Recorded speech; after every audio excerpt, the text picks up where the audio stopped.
All right, welcome to Own Your Attention, Strategies for Differently Wired Brains. This is actually a redo of the recording because the first one that was live with the 30-something people that were here didn't work out. So we're redoing it.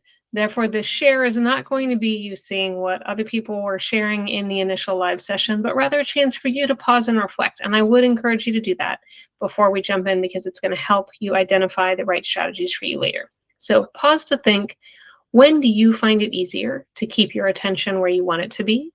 What's happening in your internal and external environments at those times? You want to actually physically hit pause for a second while you're thinking about that. If something's not immediately coming to mind, feel free. I'm going to keep rolling.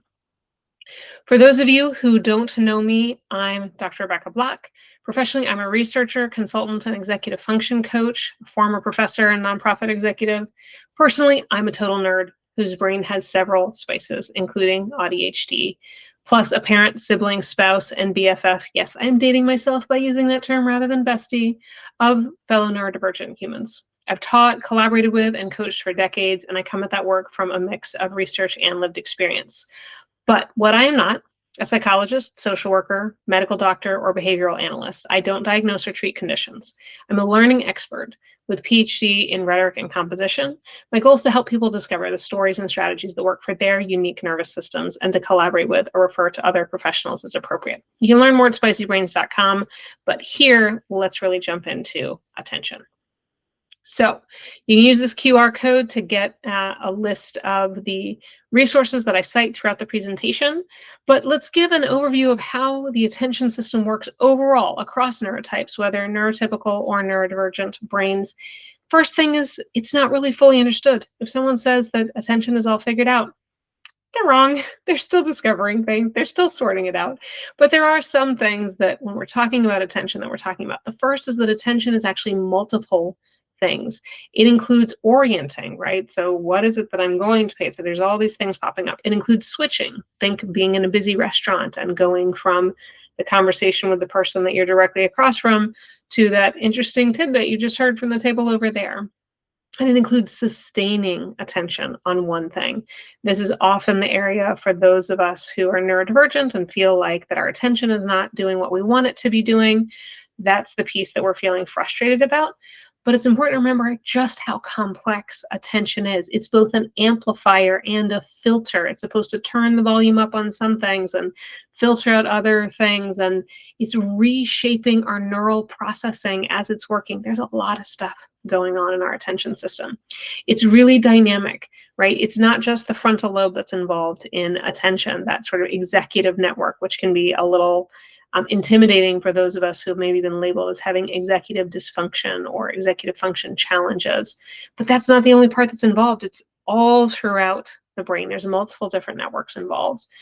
And finally, and this was the most exciting to me when I first dug into this research a long time ago, is that sustained attention can be improved with cognitive training, with psychopharmacology, with biofeedback or brain stimulation, all those options. But what I've observed is if we go into it wanting to improve our sustained attention without understanding the way that our neurotype's attention system is working kind of by default, it's really hard to do that well. So that's what we're going to get into now. To simplify first, I'm going to be using an ongoing metaphor of attention as light, right? So you think the beam is what you notice. The arm holding that light is your intention, and the switch that turns on and off to cause that light to actually light up, that's your wiring. There's a myth about how all of that works for our attention. And by our here, I mean especially those of us who are neurodivergent with an autistic and or ADHD component to our neurotype. It's that we're naturally scattered. We're easily distracted. We're unable to hold focus. This especially holds true as a stereotype about ADHDers. But that myth is not just inaccurate, it's actually actively unhelpful in allowing us to navigate, understand, and work with our attentional system. So what's a more useful way of thinking about it? Well, autistic researchers in the 90s identified a theory called monotropism that is about depth not being scattered. It was initially associated primarily with the autistic neurotype, but more recent research discovered that both AuDHDers, so autistic plus ADHD, and ADHDers without an autistic component still showed more tendencies towards monotropism than folks who neither had an ADHD nor an autistic component in their neurotype. So what does that mean, right? Monotropic is fewer channels, deeper focus. When it's activated, it feels like hyperfocus or flow. Task switching is always costly when you are in that state. It's like a spotlight, right? To continue our light metaphor, it's a narrow beam, it's intense depth. Contrast that with polytropic, right? So there's many attention channels open at once. It spreads focus broadly across tasks. It switches between things fluidly. And it's more like a floodlight, wide coverage, but less depth. So if that's the case, if ADHD brains are more monotropic than non-ADHD, non-autistic brains, why do we feel so distractible, right? How does that line up? Well, the first thing is the spotlight needs interest to turn on. And I have a caveat on interest there we're going to get into in a second, but let's just focus on the interest component, right? So this monotropic attention, it's not intention activated. It's not like I've decided this is important and therefore it requires my attention to be able to turn that spotlight on. When there's no interest, the spotlight doesn't turn on. So the brain is scanning for something that will, and that scanning looks like distraction. The other thing is that, people often the stereotype around ADHD is like, oh, you're this, you're this, you're this. You've got all these things and all these different special interests and hobbies and et cetera. It can look like polytropism, but actually it's more often serial monotropism, right? So jumping between things is not the same as the brain spreading attention wide. It's the brain repeatedly getting pulled towards whatever activates a new spotlight. Finally, scan mode is a feature, not a flaw. It's part of the design of a monotropic attentional system, right? That restlessness between spotlights isn't something being broken, it's the brain searching for the switch. The problem is that our environments rarely offer the right thing to turn the spotlight on, and that's where we can start to shape things to make that go better. So I mentioned that caveat on interest before. That's because I'm going to switch a little bit away from the research on monotropism here to some research from Dr. Dodson about ADHD in general. I have directly observed in working with clients and in my own brain similar things, even for non-ADHD, autistic brains too, but especially the case with ADHD. There are 5 things, shortened to INCUP, not the best acronym in the world, but that's okay, that tend to be able to click on that spotlight. The first is interest, like we already talked about. Does it feel interesting? It's not the same as importance, not does it feel important. The second is novelty. Does it feel new or different? How many people can relate to the whole, I downloaded this app and it worked great for me for 2 weeks and then not so much anymore, right? That novelty in and of itself is a thing that can help flick that switch on. Challenge. Does it stretch your abilities without feeling overwhelming? I have an ADHD friend, former colleague, who jokes that his boss is totally figuring out because if he wants him to be able to get something done, he just needs to come up to him and be like, I don't know if you can get this done in the time. I don't think it's reasonable, right? And then he's like, boom, challenge accepted. Like, I'm in game mode now. I'm going to get it done. Urgency, right? Does it feel now or never? This is the lever that I most often see myself and other adult clients pulling all the time. We try to go to interest and we can't. We're trying to go to interest. Interest is not kicking on. So we're like, okay, well, at least I can pull the urgency lever. If I wait till the last minute, then my focus will kick in. I'll be in the zone. I'll be in gear. And as we get older, we start to discover like, that's really costly. Those middle of the night things, those early morning things, those powering through with deep focus for 8 hours straight right before the deadline things. I feel so exhausted afterwards. I need something else. And finally, passion. Does it tie to your values, identity, or vision for your life? That can tend to flick on that spotlight as well. So we've talked about the spotlight mode and the scanning mode and how both of those are features, not flaws. The third piece that's important to realize is there's also an open mode. It's referred to as the default mode network in some of the neuroscientific literature. Not the most creative name ever, That's okay.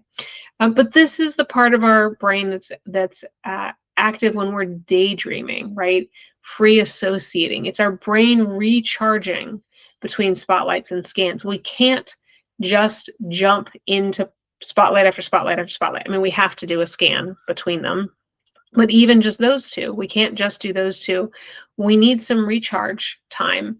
And then we need to be able to scan and identify where the spotlight is going to be switched on. And then we can have the spotlight, right? So we've got to have all three. So with that in mind, what is it that intention, that arm that's holding the flashlight, can and can't do for a monotropic brain, right? It can help you design environments that make spotlight mode more likely. That's the purpose of that initial question I'm reflecting, is to start to prime that thinking of what is it that does tend to help me be able to flick that switch on. It can reduce the cost of scan mode, make it shorter and less sticky. If you know you're doing it and you know that's what's happening, then you can start to make more deliberate decisions. Hey, how could I maybe activate an interest or a sense of novelty or a challenge or a passion here, right? It can protect rest so that the spotlights are available when you need them. And it can help you build those routines, right? So not just turn it on when you're in scan mode and you realize it, but build routines that help you trigger interest, novelty, challenge, or passion. I'm leaving urgency out on purpose, y'all, because that one burns us out so much. That help you trigger those things more readily without you having to decide to trigger it. What can't intention do? It can't force a spotlight on. You can't like will that spotlight to kick into gear. It can't make task switching costless. It is going to be costly anytime we are turning the spotlight from this thing to that thing. It can't replace the in-cup based on switch, and it can't fix what isn't broken. That fourth one is kind of a different way of saying the third one, but it's such an important point that I wanted to say it two different ways. One caveat, right? So most of this is about the design of our neurotypes, but chronic screen use can reshape our brains in some ways that make distractibility more likely and harder to navigate.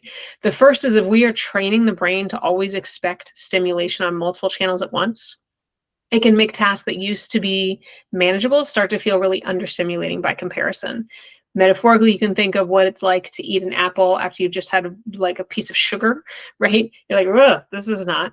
It's similar if we do something like, I know I'm guilty of it, like I'm watching this thing on Netflix and also have my phone open and I'm checking and I'm doing that kind of thing. We're just kind of amping up the stimuli and training our brain to expect that level of stimulation. The second thing is, if we avoid boredom at all costs because we always have a screen handy and don't have to feel even a moment of it, it may mean that our brain is missing open time that it needs to recharge, and that we could get in our day without having to like go carve out a whole extra 30 minutes for, meandering and daydreaming. All this is worth noticing. It's not a moral failing. It's just a variable you can actually change. You can't change your neurotype. You can change your screen use.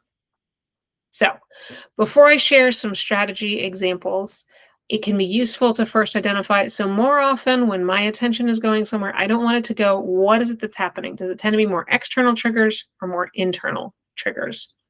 External ones might look like notifications or interruptions. It might look like ambient noise or conversations.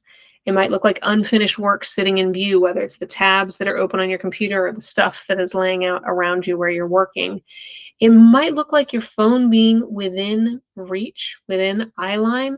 There's research that shows that even if it is silent and upside down where you can't see any notifications, if your eyes can catch it, even from the sort of side view, part of your brain is thinking about what could be on the phone. Internally, it might look like your mind jumping to other tasks mid-focus. I'm working on this memo. Wait a second, the laundry. Shoot, do I have any laundry for tomorrow? Right? So that sort of jumping out. It might look like your emotional state mismatched to task type, right? I need to get this thing done, but right now I'm feeling exhausted and it requires deep creativity and energy. Shoot, I've got a mismatch, right? It might look like a critical inner voice. I'm making this deck for my boss. Well, I don't know why I'm bothering. He's not going to like any of it. I can never do anything right anyways, right? That kind of chatter. Or it might look like just ongoing low energy, burnout, dysregulation that can be a sign of like there's not enough recharge happening between scan and spotlights. So then what can you do about this stuff? Some of these are oriented more towards the external. Some of these are oriented more towards the internal. Design for your spotlight, big picture, broadly. Think back to what you were thinking about at the beginning. What environment, time of day, rituals most reliably switch on your spotlight? Is there a way that you could help make that the default? If you're someone where those thoughts pop up when you're in the middle of focusing, could you make a mental bike rack? I have a specific notebook that is just for that purpose, so that when I'm working on something, I can be like, oh, that thought popped up, budget. And then the important thing is I have to make sure that I actually address the mental bike rack when I am done, so that my brain knows it's safe to stop thinking about it, because it is not only written down, it's written down somewhere I will return to. You can leverage the Zeigarnik, I always mispronounce this word, Jill, the Zeigarnik effect, which basically means that like it's difficult for us to let go of incomplete tasks. This can distract us if we have a whole bunch of incomplete tasks. So it might mean that you need to shut some things down to be able to more deeply focus. Flip side, it can help us if there's something that we are having a hard time getting started paying attention to just be like, let me just get it started for 5 minutes.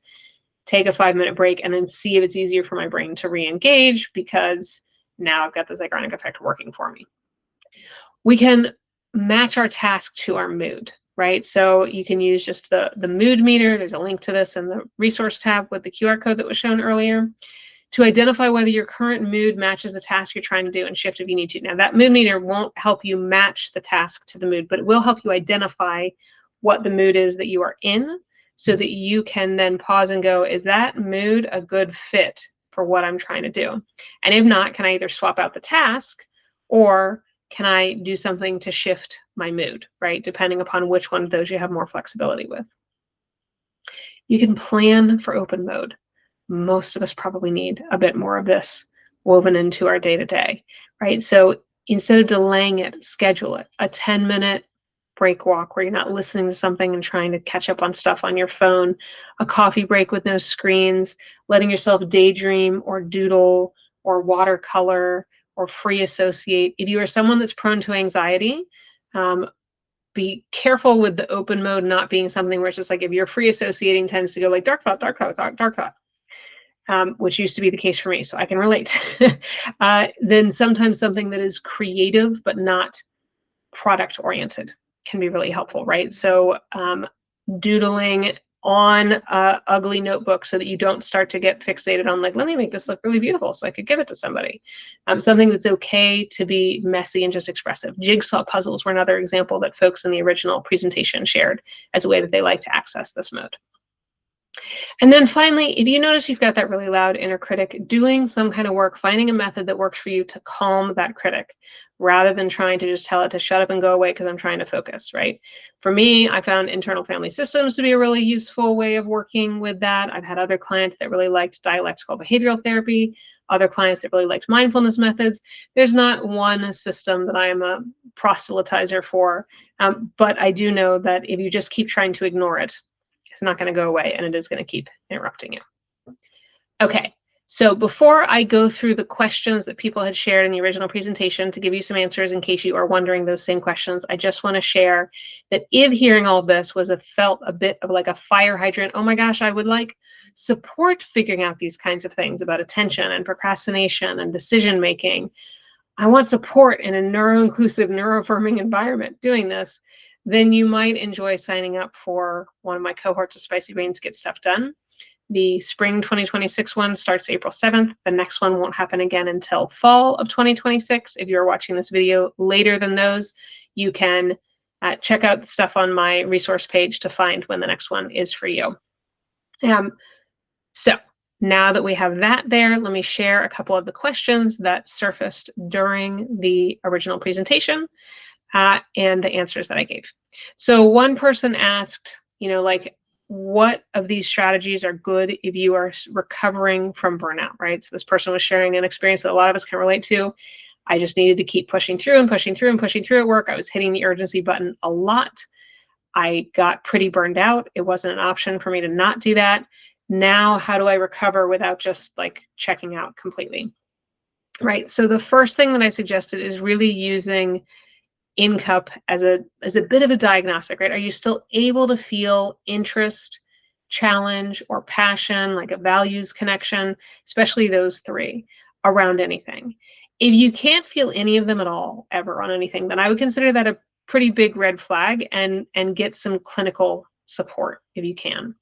If you feel it sometimes, you're just like, oh, that flame, I feel like just a little candle flame, I'm trying to protect it and help it grow back, then protect that by emphasizing more open mode time. Again, open mode that matches the way that your brain works. You don't want to amplify anxious or depressed thoughts. You can do the matching the task to the mood more instead of trying to force the mood. Try to lean as much as possible into where you have choices of, I can switch this task for this task at this time, and respect what's going on. And then just try to treat yourself with as much kindness as you can, right? Avoid that really harsh, like, I shouldn't be this way, those kinds of things, because that's just going to prolong how long it takes to recover. The second question that we got was someone saying, like, I have multiple Chrome profiles, dozens of tabs in each, plus a bunch of mental tabs. What's a good way of managing all these tabs? And so I said, for like the literal browser tabs, I don't know if you're a Chrome person the way I am, there's probably similar stuff for the other browsers, but I'm a big fan of OneTab. It's just a free Chrome extension that collapses all your open tabs into one tab without you having to bookmark them. Sometimes I'm just not willing to commit to the bookmark, right? But then it's not all those open tabs, it's a list that I can go to and see them all there. For mental tabs and tasks, I have found using separate physical notebooks sort of by domain. I know that because I have a very visually oriented memory system. So if I know, like, ooh, this is in the notebook that looks like this, and this is in the notebook that looks like that, then I can keep my space a little more clear. I keep the notebooks all kind of sorted in one place next to my desk, and I can just pull out the one that's relevant for the time. I've had other clients do something similar digitally for me, because I like the tactile element for that visual and tactile thing helps me more with physical notebooks. Really, it's about, like, how do you calm your brain of, I know where that thought lives, I will be able to find it later. And that trust makes it easier to let go of the mental tabs and return to focus. Finally, we got a question about, hey, what are the most common mistakes you see people making when they're trying to improve their ability to do sustained attention? And the most common one that I see is trying to make your attention look neurotypical, right? Trying to force yourself to think in clean, linear sequences, maintain a, like, constant, steady focus like other people. Instead of accepting, one of the ways that somebody put it in the chat that I love is, like, the spider web brain, right? Like, there's going really deep on some things, being able to pull together all these unusual connections across multiple stuff and synthesizing these unusual ways. These are superpowers. They come with cost, but they are superpowers, right? We have capacities easily in some areas that other people don't. And then they have capacities easily in some areas that we don't. And if we can look for ways to complement, rather than try to be like, I want to keep all my superpowers and also add all of those and just be on all the time and great.